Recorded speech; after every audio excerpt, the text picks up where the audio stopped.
বন্ধুরা চলে এলাম আজকে একটা ইনফরমেশন ভিডিও নিয়ে। আমাদের চ্যানেলে প্রচুর ফোন আসছে যে ইএমআই তে কাস্টমার কিভাবে ফোন পাবে। আমরা এই ধরনের কাস্টমারকে দুটো ভাগে ভাগ করি। একটা হচ্ছে যে যারা আগে কোনোদিন নেয়নি, আর একটা হচ্ছে যারা অনেকবার নিয়েছে। প্রথমেই বলে রাখি, সবচেয়ে বেশি প্রশ্ন আসে জিরো ডাউন পেমেন্টের উপর। জিরো ডাউন পেমেন্ট কিন্তু সেই কাস্টমাররাই পাবে যারা এর আগে অন্তত দু একবার নিয়েছে এবং সময় মতন টাকা দিয়েছে। আর যারা নতুন কাস্টমার প্রথমবার, তাদের অল্প হলেও ডাউন পেমেন্ট করতে হবে এবং তাদের যে ডকুমেন্টসটা লাগবে সেটা হচ্ছে প্যান কার্ড, আধার কার্ড আর ব্যাংক রিলেটেড ডকুমেন্টস।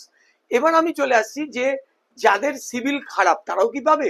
হ্যাঁ, সিভিল খারাপ হলেও পাবে, কিন্তু দোকানে আসতে হবে এবং এসে ডকুমেন্টসটা লগ ইন করতে হবে। লগ ইন করার পরে পারফেক্টলি বলা যাবে। দূরের কাস্টমার হলে সে পাবে, এটা শিওর, কিন্তু সিভিল খারাপ হলে পেতেও পারে, নাও পেতে পারে, সেটা লগ ইন করে দেখতে হবে।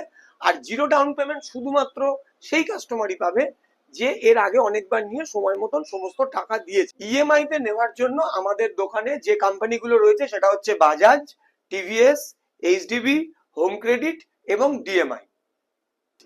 আগামী দিনে এই রকম ইনফরমেশন ভিডিও জানার জন্য আমাদের চ্যানেলটাকে ফলো করুন, আর আমরা এর পরে আরো অনেক নতুন নতুন ভিডিও নিয়ে আসবো।